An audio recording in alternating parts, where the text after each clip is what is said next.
बताने में कोई बताने में उनको मुजायका नहीं है कि उनको किस तरह बिहेव करना चाहिए। तो ये हमारे जो कल्चरल नॉर्म्स हैं उसके हिसाब से हम अपने बच्चों को प्रिपेयर कर रहे होते हैं। लेकिन घरों में जो एक्चुअली हमने अक्सर जो देखा है वो ये है कि ये जो मेल डोमिनेंसी है ये ठीक है, एक तो पूरा ही हमारा कल्चरल कंस्ट्रक्ट ऐसा बना हुआ है। लेकिन हम घरों से जब स्टार्ट करें तो हम देखते हैं कि वालदा अपने लड़कों को ख़ास तौर पे बहुत ज़्यादा पैम्पर करती हैं, और लड़कियों को कुछ ज्यादा जो है वो लिफ्ट नहीं कराती। अब सप्रेस लड़के करती अगर सप्रेस ऊपर कर जी ऑप्रेस करती हैं, बिल्कुल ठीक है। लड़के अगर कोई बदतमीजी करते हैं, बहन के साथ लड़ाई करते हैं, तो हमेशा वो अपने बेटे को प्रोटेक्ट करेगी, अपने बेटा का साथ देगी, कभी अपने बेटी का साथ नहीं देगी। तो जब आप इस तरह की इंकरेजमेंट करते हैं अपने बेटों के साथ कि वो अपनी अपनी बहनों के साथ कुछ भी करे, तो फिर एक तरह से जो ना उनका एक जहन बनना शुरू हो जाता है कि शायद फीमेल जो है वो उनके उनके वो बराबर नहीं है, और आप उनके साथ कुछ भी कर सकते हैं। तो जब आपका एक माइंडसेट ऐसा डेवलप हो जाता है घर के अंदर, तो फिर डेफिनेटली जब वो घर से बाहर जाता है, और तो वहाँ उसका वो माइंडसेट वैसा ही होता है कि लड़कियां जो है उनको उनको कुछ भी आप कह दें, उनको आप बेलिटल करें, उनको आप उनके खिलाफ कमेंट्स करें, उनको आप इवन फिजिकली असॉल्ट करें, तो ये बिल्कुल नॉर्मल है। और जो है ना, तो ये हमें अपने एक्चुअली लड़कों को भी बहुत ज़्यादा बचपन से ही अवेयरनेस देने की ज़रूरत है। बताना पड़ेगा उनको कि जिस तरह आपकी रिस्पेक्ट है, इसी तरह एक लड़की की भी रिस्पेक्ट है, उसको भी आपको इक्वल जो है वो ट्रीट करना पड़ेगा, ताकि उनके जहन में भी ये बैठे कि एक्चुअली लड़का और लड़की जो है कोई डिफरेंस नहीं है, ये दोनों बिल्कुल बराबर हैं। ठीक है। बट देन अगेन अगेन वही बात है कि हमारे जो सोशल नॉर्म्स हैं, हर घर के, हर कल्चर के, हर सोसाइटी के अपने नॉर्म्स हैं, और वो नॉर्म्स उनको बताए जाते हैं। यहाँ तक कि आपने देखा होगा कि दुनिया की यूनिवर्सिटीज के अंदर भी जो है नॉर्म्स की और कोड बुक बाकायदा दी जाती है, जिसमें आपका जो अटायर है वो किस किस्म का अटायर आप पहनेंगे। ये नहीं है कि जो मर्जी पहन कर आ जाए, नहीं, वो स्पेल आउट किया जाता है बाकायदा कोड बुक के अंदर, आप क्या पहन सकते हैं और क्या पहन नहीं सकते। तो अगेन ये चीजें तो आप अपने कल्चर और नॉर्म्स के हिसाब से बताते हैं, ताकि सबको पता हो कि उनको किस तरह बिहेव करना चाहिए। जी, thank you very much, Dr. Shahid. Dr. Bashir, can you please share some examples of effective strategies that male allies can employ to support victims of harassment in various settings, workplace settings specifically? हम घर का तो खैर discuss बहुत ज़्यादा नहीं कर सकते, क्योंकि ज़ाहिर है इस वक्त हम ज़्यादा वर्कप्लेस की बात कर रहे हैं, क्योंकि घर से फिर बहुत सारी चीज़ें और भी आ जाती हैं। सही बात है कि डिफरेंट एक कल्चरल एस्पेक्ट आता है। But when you we are talking about organisations, तो ऑर्गेनाइजेशन में हम सब काम करने जा रहे हैं, हम सब वहाँ पर बिल्कुल एम्प्लॉयज हैं, इक्वल एम्प्लॉयज हैं, कोलीग्स हैं, तो उस सेटिंग में बहुत ज्यादा डिफरेंस है। जी doctor Bashir, can you please? Yeah, thank you very much, Dr. Sharma. It's a very good discussion going on a very sensitive topic, I would say. I mean, the reality is that the women are not treated in that dignified manner as they should be or as they deserve. They have the right to be dealt with in that dignified manner, and particularly at workplaces. Uh, you see, men and the women, though they have the difference in physical features, they have physical capacities different, but mentally they are equal in all their rights as defined by the religion, different religions, all the religions, I would say, they have the equal right. They have the right to be equally treated.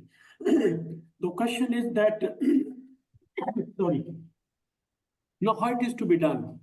To my mind, there are three institutions those can play a very constructive role in molding the behavior of the uh, men-dominated society, as we call now. I do not agree with that. One is the home, right? How we treat our own daughters and the near relatives in the homes, that has an impact in the grooming of the girl when she goes out of the house. And you see, we are looking at this point in time, 32% of, the segment of the society, those who are living in the urban areas. You look around the women who are working in your houses, and that makes 68% of the total population. How those women and the girls are being treated in the rural areas, know those are, we keep hearing different stories. Right? Now, how as a father, I deal with my daughter, that has to carry some impact. How do I find a difference between my son and the daughter? So first of all, it has to start from the home, that the girls, they have to be treated equally. Number two, in the universities, which are the main and the education institutions, I have seen in my teaching, the career in the universities, I say that the girls, they are not to be protected in the universities. Rather, they are to be taught how to protect themselves. When I talk to my students, the female students, right in the first week of semester, and I give them a lecture that how they have to carry themselves in the university, and how they are equal, and what kind of part they have, and I simply teach them how to use your voice to, to keep everything, to keep every evil at bay. So they become very confident. So my point is that what I do in my career also, that I do not teach them I teach them how to protect themselves. They should be what I call the capacity building. And the third year is the government level, where I would say that particularly where we are failing also, I would say, the reconstruction of religious thought. We need to review our outlook of the religion, because most of the things, it's not culture in Pakistan. But the culture say that you have to be respectful. We teach our children how to be, we teach our basic norms, we teach our children, to the girls also.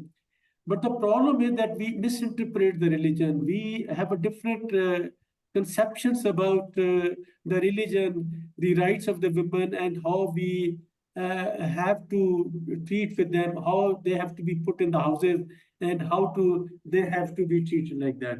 I think there is a need to reconstruct our views on the religion point of view. So to my mind, there are four fundamentals of the strategy on which we can work on, and I am working on in the university. That is how to empower the girls, capacity building, then mentoring, to find a specific role where they should be competent enough to perform that role, whether it's a supervisory role, the manager, the governor, the director.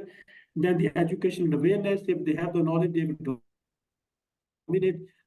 I teach in Safa University nowadays, where the girls are coming from the DHA mostly, and some of the girls, they are very confident. I would say they are taking care of themselves.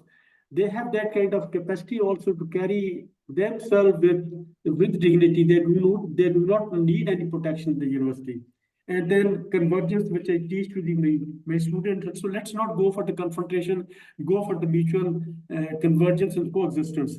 So these are the three areas. We need to have a different look at our religious teachers also, that can be done at the government level. And the best book for that is The Reconstruction of Religious Thought in Islam, written by Dr. Allama Iqbal. So this is what I feel at all the 3 years, right? And this is what I do at my home also. I do not have a daughter, nor I have a sister. My father did not have a daughter. My grandfather did not have a daughter. My grandfather did not have a daughter. I do not have a daughter. My younger brother, he has daughters, 2 daughters. So I try to reach out to them, and they are treated equally. Thank you very much. But despite the fact that you don't have any daughter or sister, but I would really, because I worked with Dr. Bashir, and I would say that he is my mentor as well, and he is the person जिनको सबसे ज़्यादा इस बात का मैं कहूँगी कि credit दूंगी कि he knows how to deal with the women, how to deal with the colleagues who are women. तो I think the credit goes to your mother, maybe, कि उन्होंने शायद, जो आज हम बात कर रहे हैं कि अपनी मदर्स को चाहिए कि वो अपने बेटों को बताएं, तो ये चीज़ मैं ज़रूर अप्रिशिएट करूँगी ओपन फोरम पे, कि वाकई में आप किसी से भी पूछ लें तो ये बात वो करेगा।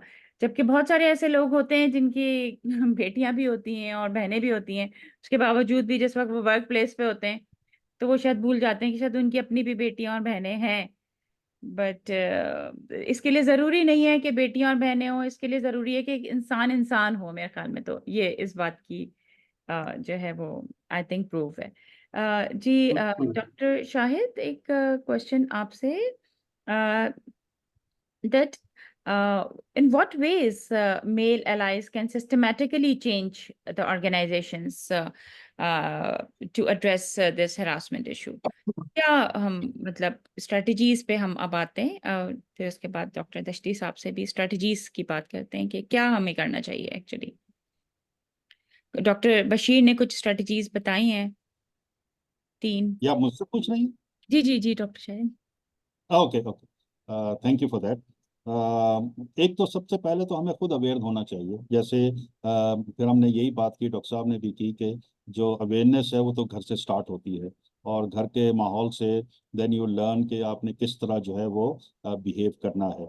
हर तरह से अपने एल्डर्स के साथ, अपने पीयर्स के साथ, अपने सबॉर्डिनेट्स के साथ किस तरह आपने, जैसे छोटे बहन भाइयों से किस तरह आपने डील करना है, तो ये स्टार्ट तो घर से ही हो जाता है। और अगेन ये सारे नॉर्म्स जो हैं वो हमें घर पे सिखाए जाते हैं, वालदा और वालिद दोनों, और दूसरे भी लोग जो एल्डर होते हैं, दे नॉर्मली टीच यू। और जहाँ पे जॉइंट फैमिली सिस्टम है, जहाँ पे दादा भी हैं, दादी भी हैं, या और कुछ सीनियर लोग हैं, तो ये उस माहौल में फिर आपको ख़ास तौर पे जो एल्डर्स हैं, दादा दादी जो हैं, वो आपको इस तरह का जो नॉर्म्स हैं वो उनको, they make sure that you understand them and you behave according to those norms, and तो वो आपके जो पर्सनैलिटी के अंदर वो इम्बेड हो जाती हैं। आजकल जो ECE का जो डोमेन है, early child education and development का जो डोमेन है, ये बता रहा है, again there are various studies, कि जो जो बच्चे की जो पर्सनैलिटी है, अबाउट 95% उसकी पर्सनैलिटी जो है वो 5 साल तक की बन जाती है। और तो अगर हम इस 5 साल के अंदर, और इस वक्त बहुत ज़्यादा तवज्जो दी जा रही है, बल्कि डॉक्टर बशीर से मैं ये भी अर्ज करूंगा कि अगर आप हमारा इस्लामिक कल्चर या अरब का कल्चर देखें, तो वहाँ पे आप देखेंगे कि जो 5 साल का बच्चा होता था वो अपने माँ के पास नहीं रहता था, वो दाई के पास रहता था। वो सल्लम भी दाई के पास रहते थे। तो जब इसको थोड़ा सा एनालाइज करें तो समझ में आता है कि उस जमाने में दाई क्योंकि एक प्रोफेशनल वुमेन होती थी, as compared to a mother, जिसको कुछ ज़्यादा चाइल्ड की डेवलपमेंट का पता नहीं होता था, तो वो बेहतर तरीके से एक बच्चे की परवरिश करती थी और उसकी उसकी पर्सनैलिटी डेवलप करती थी। तो मकसद ये है कि ये जो 5 से 7 साल तक का जो चाइल्ड साइकोलॉजी का जो डोमेन है, ये बहुत ज़्यादा इम्पोर्टेंट होता चला जा रहा है। जैसे फॉर एग्जांपल चाइल्ड साइकोलॉजिस्ट कहते हैं कि 7 साल की उम्र तक आप सोशल स्किल सीख सकते हैं। सो जब हमारी सोसाइटी में आप देखते हैं कि टीम वर्क नहीं है, तो उसकी बुनियादी वजह भी यही है कि हमारी जो 7 साल की उम्र तक के जो बच्चों का जो डेवलपमेंट है वो टीम वर्क में नहीं है, वो इंडिविजुअल है, वो साइलोज में है। हमने बच्चों को पहले दिन से कंपटीशन में डाल दिया है कि तुमने फर्स्ट आना है, तुमने नंबर लेने हैं, और तुमने ये सारी चीज़ें करनी है, compete करना है। सो वो शुरू से ही सीख लेता है कि मुझे आगे जाने के लिए दूसरे की टांग खींचनी है, तभी मैं आगे जा पाऊंगा, अदरवाइज मैं आगे नहीं जा पाऊंगा। सो हमने उसकी जो सोशल जो उसकी डेवलपमेंट है वो बहुत ज़्यादा रिस्ट्रिक्ट कर दी है, और जेंडर के साथ भी उसको रिस्ट्रिक्ट कर दी है। सो ये जो हमारी बचपन की जो डेवलपमेंट एरिया जो है, तो वहाँ पर हम उसको क्या सिखा रहे हैं। फॉर एग्जांपल यही टीम वर्क की मैं बात करूँ, तो वहाँ तो हम ये उसको सिखाते हैं, ये मेरी पेंसिल है, ये तुम्हारी पेंसिल है, ये मेरा लंच है, ये तुम्हारा लंच है। तो वहाँ तो हमने डिवाइड एंड रूल सिखा रहे हैं उनको। तो जब हम शुरू से डिवाइड एंड रूल सिखाते हैं, तो जब वो एडल्ट स्टेज में जाता है तो उसकी तो ऑलरेडी मेंटल डेवलपमेंट हो चुकी है। वो उसके बाद उसको ओवरकम नहीं कर पाता कि मैं इसको जो है निकल के इससे मैं कोई टीम वर्क कर सकूं। और फिर हमें इंडस्ट्री शिकायत करती है, आपको भी पता है, कि जी बच्चों के अंदर टीम वर्क नहीं है। सो मकसद ये है कि ये जो अवेयरनेस है ये पहले तो घर से स्टार्ट होगी, इसलिए कि अब सारी दुनिया में भी, एक ज़माने में हमारे यहाँ भी होता था, बच्चा 6-7 साल से पहले स्कूल नहीं जाता था। अभी तो बच्चा पैदा होता है तो स्कूल का नाम चला जाता है, 2.5 साल में चला जाता है। तो घर में उसकी परवरिश, यही डेवलपमेंट स्टेज जो उसकी जो बिहेवियरल डेवलपमेंट है, ये उसकी परवरिश जो है वो घर से स्टार्ट होती थी, और उसकी जो डेवलपमेंट है वो बहुत स्ट्रांग हो जाती थी। और फिर आगे जाके जो है, जैसे हम अपने आप को देखते हैं या हम अपने पीयर्स को देखते हैं, अपने दोस्तों को देखते हैं, कि उनकी जो जो सोशल वैल्यूज हैं वो बहुत हाई इंटेग्रिटी पे चली गई हैं। आजकल के जो बच्चे हैं आप देखते हैं कि शुरू से ही उनके ये एक तरह से डिस्क्रिमिनेशन उनके जहन में डाल दी गई है, और उनके जहन में डिसरिस्पेक्टफुलनेस डाल दी गई है। तो आप देख रहे हैं कि सोसाइटी में कितना केओस आ रहा है, कि लोग एक दूसरे से लड़ रहे हैं, उनके गिरबानों तक पहुंच गए हैं। और कोई उसमें जो है, मेल हो या फीमेल हो, इवन आप फीमेल्स को देख रहे हैं कि वो किस तरह का एब्यूसिव जेस्चर्स और लैंग्वेज को वो यूज कर रही हैं, और एक दूसरे को किस तरह वो जो है वो बिलिटल कर रही हैं। सो ये एक्चुअल हमारा जो फ्रेमवर्क है that has to start from home. लेकिन जब आप ऑफिस में आ जाते हैं यानी कि एडल्टहुड में आ जाते हैं, तो सबसे पहले तो हमें अपनी कंडीशनिंग करनी है। एक दफा मैं एक सेमिनार में अटेंड कर रहा था just to educate myself. तो वहां पे जो खातून आई हुई थी वो आधा घंटा पौना घंटा सिर्फ ये कहते हैं कि मर्द बड़ा जालिम है, ठीक है ना, ये बहुत जालिम इंसान है और ये करता है। और तो मैंने उसको कहा कि आप ये एक साइड की क्यों स्टोरी सुना रहे हैं? अगेन आप एजुकेट कर रहे हैं, तो आपने जिस तरह मर्दों को एजुकेट करना है इसी तरह आपने खवातीन को भी एजुकेट करना है। और जब तक आप दोनों के चीजों को नहीं साथ लेके चलेंगे, तो फिर आप भी बाइस्ड हो गई हैं। और बाइस ओपिनियन अगर आप देंगे तो हर कोई यहाँ पे बाइस्ड हो रहा है। सो पहले तो सबसे पहले हमें अपना एजुकेशन जो है वो अपने आप को एजुकेट करना है। अब यहाँ पे प्रॉब्लम सिर्फ मेल और फीमेल का नहीं है। जो अब नया जो फ्रेमवर्क आप देख रहे हैं जिसमें जो है वो जो है उसमें LGBTQ पता नहीं और प्लस प्लस कितनी और चीजें आ गई हैं। तो यहाँ पे तो ओरिएंटेशन ही अब बहुत ज्यादा डिफरेंट हो गई है। अब ये सिर्फ मेल और फीमेल का मसला नहीं रहा, ये तो उससे भी बहुत आगे चला गया है। सो पहले तो हमें एजुकेट होना है कि ये जो किस तरह हम इन सिचुएशंस को हम हैंडल करें और उसमें आगे जो है हम वो उस तरह का एक एनवायरनमेंट कर सकें। फिर हमें जो है वो सुनना पड़ेगा कि अगर इस तरह के कोई इश्यूज आते हैं हमें उसको सुनना पड़ेगा। हमें उनको सिर्फ भगा नहीं देना, चलो इधर से निकल जाओ, ये क्या तुम हर वक्त ये करते रहते हो या करती रहती हो। We have to really listen to their grievances. और हमें बिलीव करना पड़ेगा कि वो जो भी कह रहे हैं वो सच कह रहे हैं। हमें उसको इन्वेस्टिगेट करना पड़ेगा। और हमें जैसे डॉक्टर साहब ने कहा, हमें बच्चों को या बच्चियों को एक जो चीज हमें इनकलकेट करना चाहिए कि कोई भी इस तरह की कोई सिचुएशन हो, they have to speak up, they have to tell somebody, ठीक है। और फिर हमें एक ऐसा मैकेनिज्म डेवलप करना पड़ेगा अपनी ऑर्गेनाइजेशंस के अंदर, यूनिवर्सिटीज के अंदर, कि अगर इस तरह का कोई भी इंसिडेंट होता है, कोई भी रिपोर्ट करता है, we have to take it very very seriously. छोटे से छोटा भी इंसिडेंट को हमें इन्वेस्टिगेट करना चाहिए, समझना चाहिए और उसको जो है हैंडल करना चाहिए। लेकिन जब हम उसको इग्नोर कर देते हैं तो फिर वो जो है वो एक टाइम आता है कि वो ब्लो अप कर जाता है। सो हमें ये बच्चों को समझाना पड़ेगा, खास तौर पे फीमेल्स को, कि they have to speak up, they have to tell somebody कि ये मसला हो रहा है, ताकि उस मसले को हल किया जा सके। फिर जब ये मसाइल सामने आएंगे तो हम उनको फिर किस तरह हैंडल करेंगे, ये फिर हमें एक मैकेनिज्म डेवलप करना पड़ेगा। जब तक ये सारी चीजें सामने नहीं आएंगी, we will not be able to handle such issues. तो फिर हम इन चीजों को जो है वो हम वो हल कर सकते हैं। But then again at the same time we have to be an example ourselves. हम किस तरह, जैसे अभी आपको बहुत अच्छा आपने बताया डॉक्टर बशीर साहब के बारे में कि आप सारा क्रेडिट उनको देंगे। वो इसलिए उनको क्रेडिट देंगे कि एक तो उनका अपना लीड बाय एग्जांपल था। I mean this is how he led, कि उनका बिहेवियर आपकी तरफ और आपके और दूसरे कलीग्स की तरफ किस तरह का होगा, बहुत रिस्पेक्टफुल होगा।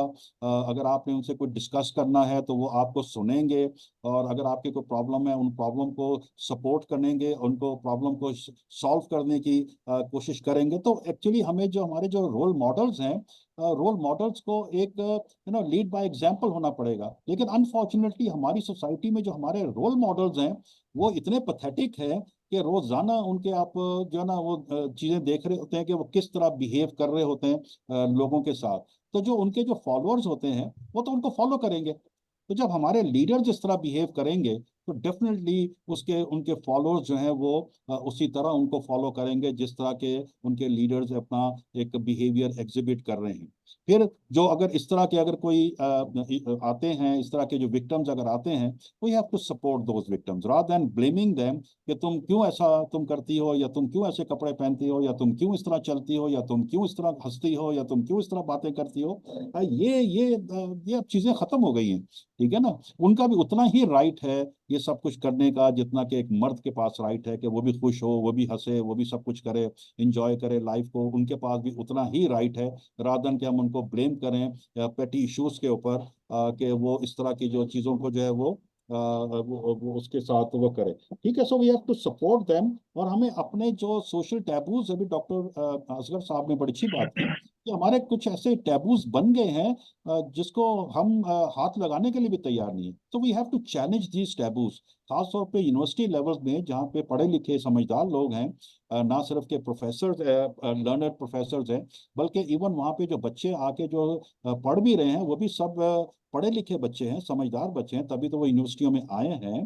तो हमें वहाँ पर जो है इन सोशल टैबूज के ऊपर बात करनी चाहिए और हमें इनका कोई हल निकालना चाहिए, और कोई इसके ऊपर कोई हमें in collaboration with the society और कम्युनिटी जो है वो हमें कोई डायलॉग जो है वो, जैसे अभी आप ये बड़ा अच्छा एक प्रोग्राम कर रही हैं कि हम एक डायलॉग कर रहे हैं, तो हमारे यहाँ इस तरह के बेतहाशा प्रोग्राम्स यूनिवर्सिटीज लेवल पे होने चाहिए जहाँ पे हम डिफरेंट स्टेक होल्डर्स को वहाँ पे बुलाएं, एडवोकेट्स को बुलाएं, वहाँ पे हम पार्लियामेंटेरियंस को बुलाएं, सिविल सोसाइटी के लोगों को बुलाएं, और हम वहाँ पे जो सोशल प्रॉब्लम्स हम फेस कर रहे हैं, ये टैबूज हम फेस कर रहे हैं, हमें इसको ओपन डिस्कशन करना चाहिए, ओपन हार्ट के साथ, ओपन माइंड के साथ हमें ये डिस्कस करना चाहिए, और हमें ही ये इनके सॉल्यूशंस हम लेकर आएंगे और इंडिजिनस सॉल्यूशंस लेकर आएंगे, रादर दैन कि हम इंटरनेशनली देखें कि वो वहाँ से प्रेशर आ रहे हैं वहाँ पे जी कि जी आप इस तरह करें और आप इस तरह करें, और हमारी जो फीमेल खासतौर पे जो कम्युनिटी है वो उन इंटरनेशनल प्रेशर्स के ऊपर वो किस तरह बिहेव कर रही हैं, हमें सब पता है कि सोसाइटी में क्या हो रहा है। ठीक है, सो हमें जो है ना एक डायलॉग, एक कोलैबोरेशन, एक कोलैबोरेटिव एफर्ट करना पड़ेगा between all the stakeholders, और ये एक कंटिन्यूस एफर्ट है, ये कोई वन टाइम होने से ये मसला हल नहीं होगा। It's a continuous effort that we have a dialogue, और उसके ऊपर जो हम इन प्रॉब्लम्स को हाईलाइट करें। एक्चुअली हमारी सोसाइटी में एक बड़ा मसला ये है कि हम प्रॉब्लम्स को छुपाते हैं, प्रॉब्लम्स को हाईलाइट नहीं करते। तो जब हम प्रॉब्लम्स को छुपाते हैं, हाईलाइट नहीं करते, वो कभी भी सॉल्व नहीं होते। अगर डस्ट अंडर द कारपेट आप डाल देंगे तो वो तो डस्ट तो वहीं पर ही है, वो और ज्यादा खराब करेगी, रादर कि हम सोल्यूशन के ऊपर जाएं। So we have to really open up our society and have a dialogue between different stakeholders, और हमें अपने आप को भी समझाना पड़ेगा, दूसरों को भी समझाना पड़ेगा कि हमें इस तरह के नए डायनामिक्स में किस तरह हमने अपने आप को कैरी आउट करना है। Thank you so much, Dr. Shahid. Thank you so much, Dr. Khalda Zaki, for joining us. Dr. Khalda has joined us from Michigan State University. Thank you, Dr. Khalda. आपके पास तो इस वक्त रात हो रही होगी. Thank you for joining us. And आज जो बेसिकली ये आप जो बात कर रहे हैं, नॉर्मली हम लोग क्या बात करते हैं, जो जब भी हम वुमेन से रिलेटेड बात करते हैं तो सिर्फ खवातीन को ही बुला के बैठते हैं।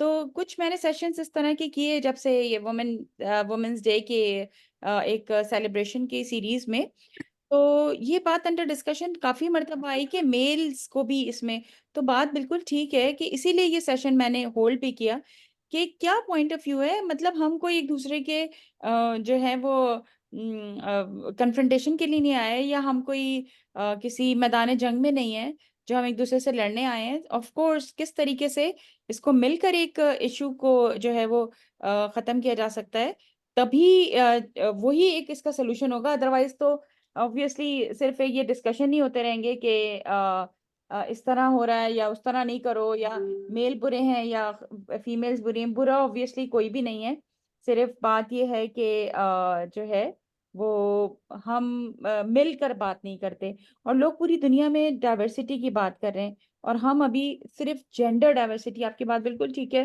कि डिफरेंट जेंडर ओरिएंटेशंस हैं, डिफरेंट एथनिक बैकग्राउंड, हमारे पास तो कोई इतना ज्यादा डाइवर्सिटी नहीं होती, उसके बावजूद भी अगर थोड़ी बहुत जेंडर डाइवर्सिटी है तो वो भी हम से एब्जॉर्ब नहीं हो रही है, ये एक्चुअल इशू है। So next question is doctor Asghar साहब आपसे है, how can male allies work alongside women and other marginalized groups to ensure their efforts are inclusive and effective? जी शुक्रिया। देखें, बहुत सारी ऐसी बातें हैं जो हमारी सोसाइटी में अभी तक एक्सेप्ट नहीं की जा रही हैं। मेरा ख्याल है कि जो मेल्स हैं उन्हें सबसे पहले तो ये एक्सेप्ट कर लेना चाहिए कि औरतें भी उन्हीं की तरह एक बराबर का वजूद रखती हैं, और जाहिर है कि ये एक्सेप्टेंस अपर लेवल से तो नहीं आ सकती है। अगर हमें हम ये चाहते हैं कि हमारे जो मेल हैं वो खवातीन के साथ जो है वो उनका रवैया ठीक हो, या वो सपोर्टिव एक कैरेक्टर हो या सपोर्टिव रोल अदा करें, तो बहुत जरूरी है कि हम बहुत ही लोअर लेवल से ये जो है ना काम हमें शुरू कर देना चाहिए। स्कूल लेवल से मेरा ख्याल है कि इसको शुरू कर देना चाहिए, जब जाके ऐसे मेल्स पैदा होंगे शायद मैं तब्दील ना हो सकूं, शायद मेरी एज ग्रुप के लोग तब्दील ना हो सकें, लेकिन अगर हम निचले लेवल से ये काम शुरू करेंगे, स्कूल लेवल से, और वहां पर एक डाइवर्सिटी और इंक्लूजन जैसी चीजें हम इंट्रोड्यूस करवाएंगे, हमारा करिकुलम या हमारा सिलेबस इस तरह का हो, तो वहां पर चीजें, ताकि वही बच्चे जब कल बड़े होकर किसी इंस्टीट्यूशन में जाएं, किसी वर्क प्लेस पर पहुंचे, किसी जॉब मार्केट का हिस्सा बने, तो उनके बिहेवियर, उनका पैटर्न जो है वो चेंज हो। तो चूंकि मेरा अपना ये ख्याल है कि सोसाइटी में तब्दीली ऊपर से कभी भी नहीं आती है।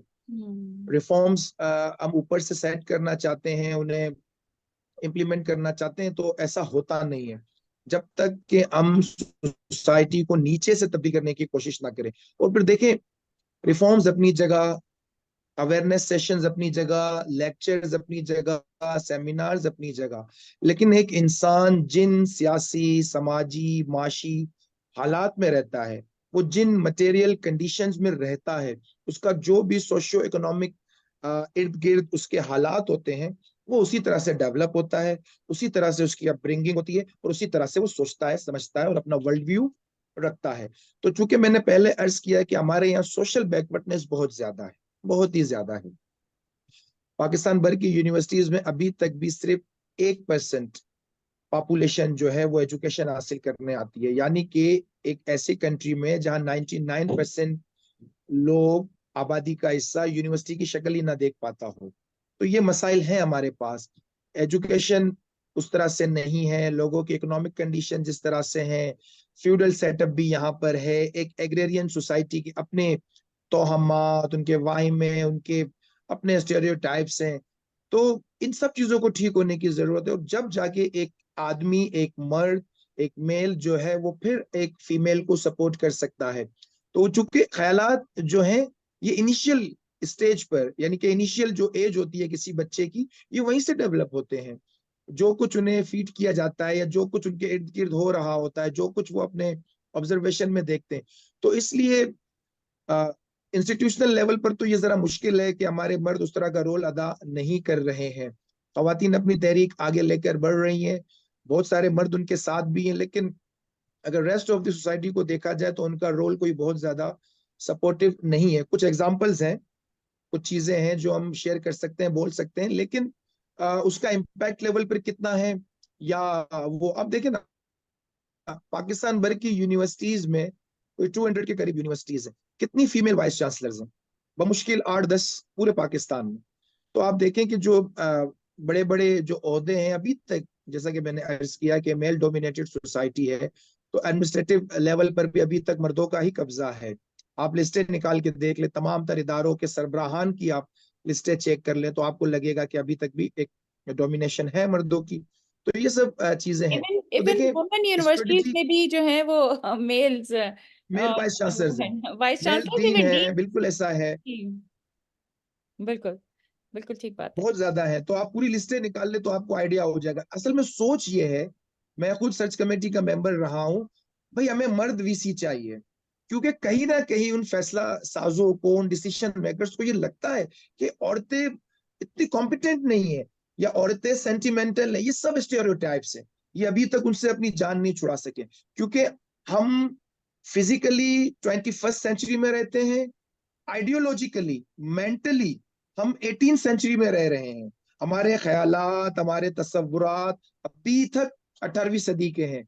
सोसाइटी इतनी तेजी के साथ तब्दील हो रही है, और हम इस तब्दील शुदा सोसाइटी के मसाइल का अभी भी जो है वो 15वीं सदी में देख रहे हैं, 18वीं सदी में देख रहे हैं। ये नहीं चलेगा। इर्तिका का सफर आगे बढ़ता है, आगे ही बढ़ता रहेगा। अगर समाज आगे ना बढ़ता तो हम आज तक गारों में रह रहे होते हैं। मेरे दादा अगर अब दोबारा जिंदा होकर आएंगे तो मेरे हाथ में स्मार्टफोन देखकर हैरान रह जाएंगे। 200 सदी पहले का एक शख्स अगर आज 21वीं सदी में पैदा हो तो वो परेशान हो जाएगा कि दुनिया कितनी तब्दील हो चुकी है। तो हमें आज के मसाइल का हल, आज के सॉल्यूशन से ढूंढने की जरूरत है। माजी की मिसालें दी जा सकती हैं, लेकिन मेरा ख्याल है वर्केबल नहीं है। सोसाइटी बहुत तब्दील हो चुकी है, हमें आज की स्ट्रेटजीज पर गौर करना चाहिए, और इस वक्त इंस्टीट्यूशनल लेवल पर काम हो भी रहा है। देखिए, पाकिस्तान दुनिया से कटा हुआ आइसोलेटेड जजीरा नहीं है। दुनिया भर में होने वाली तब्दीलियों के असरात पाकिस्तान में भी आते हैं, और हमें नजर आ रहा है, मूवमेंट्स हमारे सामने। इसलिए हम देखते हैं कि हमारी पार्लियामेंट एक्ट ऑफ अरेस्टमेंट को मंजूर करती है, हमारा जो HEC है, हायर एजुकेशन कमीशन, जो कि पाकिस्तान भर की यूनिवर्सिटीज को रेगुलेट करता है, उन्होंने जो है पाकिस्तान भर की यूनिवर्सिटीज में उसे इम्प्लीमेंट करने के ऑर्डर्स जारी किए हैं।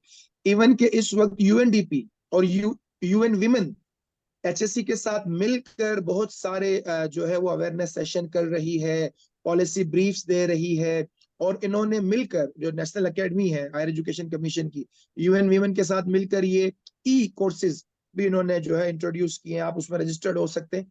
तो इट मीन्स कि दुनिया सोच रही है और उसके असरात पाकिस्तान पर आ रहे हैं, लेकिन सोसाइटी उतनी शायद तैयार नहीं है। सोसाइटी के अपने इश्यूज हैं। मैंने कहा ना कि only 1% of population university education हासिल कर रही है इस वक्त पाकिस्तान में, करोड़ों बच्चे आउट ऑफ स्कूल्स हैं, तो इसलिए प्रॉब्लम्स हैं। हम उन बातों को उस तरह से नहीं समझ पा रहे हैं जो बाकी मुल्कों में समझ चुके हैं। वहां एजुकेशनल लेवल, वहां क्वालिटी ऑफ एजुकेशन, वहां एनरोलमेंट एजुकेशन, ये बहुत ज्यादा है। तो एक कन्फ्रंटेशन है, लेकिन तब्दीलियां आती रहेंगी, क्योंकि दुनिया में एक ही चीज मुस्तकिल, वो है तब्दीली। समाज तब्दील होते रहेंगे, स्लो प्रोसेस है, लेवल वो नहीं है, रेजिस्टेंस बहुत आ रही है सोसाइटी की तरफ से, बैकवर्ड फोर्सेस की तरफ से, जो एक्सट्रीमिस्ट फोर्सेस है उनकी तरफ से, जो रुजत पसंद फोर्सेस है उनकी तरफ से, लेकिन बहरहाल ये तब्दीली का सफर तो चलता रहेगा। बिल्कुल। तो इसी के साथ हम डॉक्टर सना भुट्टो से भी एक थोड़ा सा सजेशन लेते हैं। जी डॉक्टर सना, आप क्या सजेस्ट करेंगी? जी अस्सलाम वालेकुम। जी वालेकुम सलाम। Thank you for joining a, us. Doctor Khalda, yes आप मैडम। भी कोई एक प्लीज पॉइंट दीजिएगा। अगर आपने फोन से ज्वाइन किया तो बेशक कैमरा ना ऑन करेगा, लेकिन एक कोई स्ट्रेटजी जरूर बता के जाएगा। जी प्लीज डॉक्टर सना। जी बिल्कुल। बेसिकली जो भी अभी डिस्कशन हुई, it is very much practical, और मुझे बड़ी खुशी हुई कि जो हमारे मेल अलाइज हैं उनके बड़े अच्छे पॉजिटिव व्यूज हैं। तो आई वाज थिंकिंग कि मर्द जो हैं वो हर किस्म के मौजूद हैं हमारी सोसाइटी के अंदर।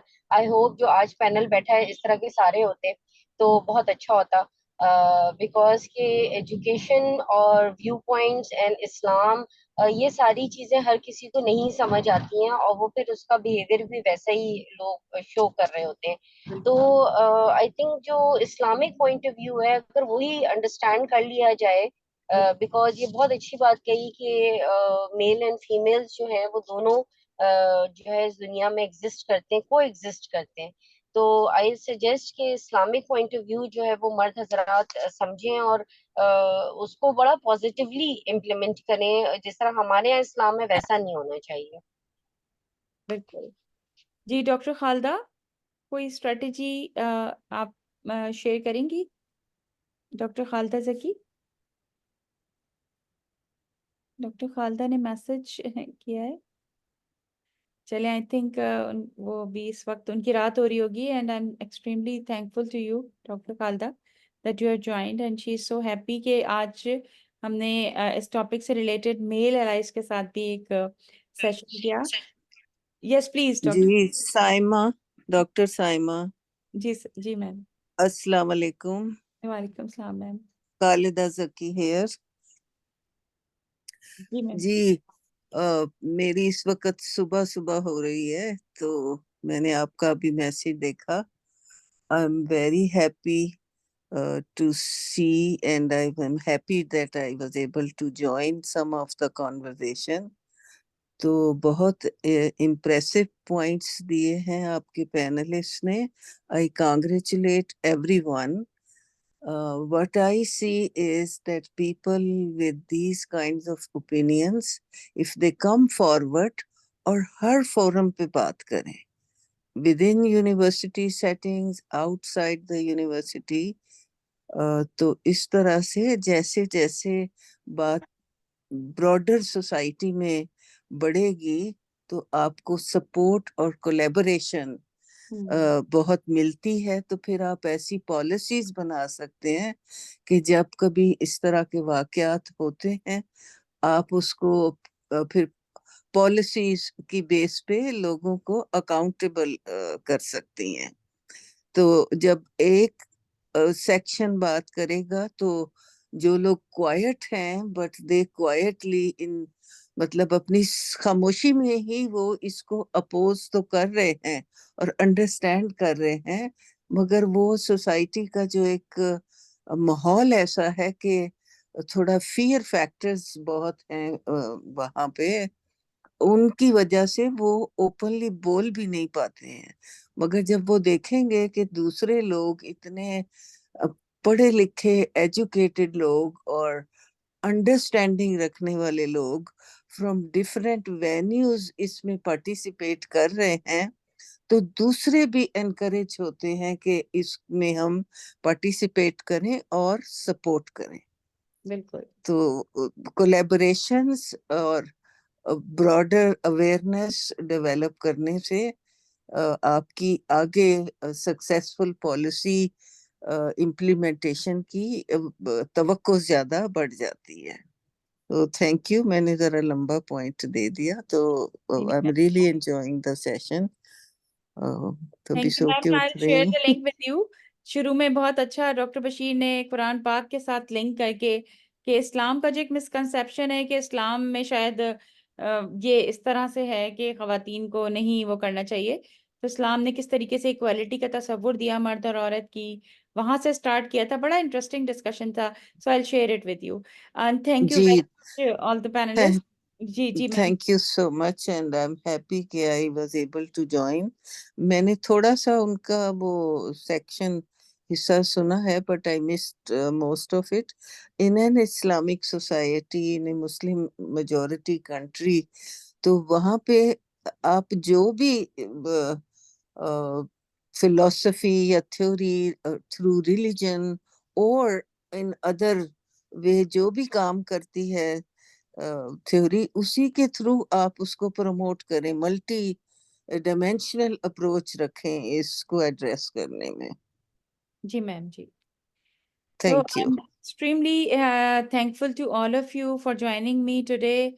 And I know that we have Ramzan today, and definitely you all are so much busy in Ramzan and work schedule and all that. And out of that, you have made made it to join this meeting and shared your invaluable insights about male allies and harassment, combating harassment. So I am extremely grateful to you and look forward to see you all again, inshallah, on some other topic related to, maybe related to women or other topic. जी, आप में से कोई कुछ कहना चाहेगा तो please. Right. Thank you so much, madam, for inviting me, and it was a very valuable discussion. Thank you, Dr. Sana. You're always Thank there. you very much, Dr. Sama. Thank you Dr. so Sama, thank you very much. It was indeed a pleasure to be with the panel, with the eminent scholars and the panelists rather. I think the only way is that I take it that what can I do? I think I am a society, I am a country, and I am a very forthcoming member of the society. I created an impact in my own family. I'm creating the impact in the universities also. And I'm writing, initially I thought that I should write something about further to reconstruction religious thought. I am also planning to collaborate with somebody to write a book on that. I think this is what we can do as member of the university. Thank you very much. Thanks. It's a very interesting discussion. Thank you, sir. Thank you so much. चलें फिर बहुत शुक्रिया इंशाल्लाह. Doctor Saima. Thank you, Dr. Asghar Saab. Thank you, Dr.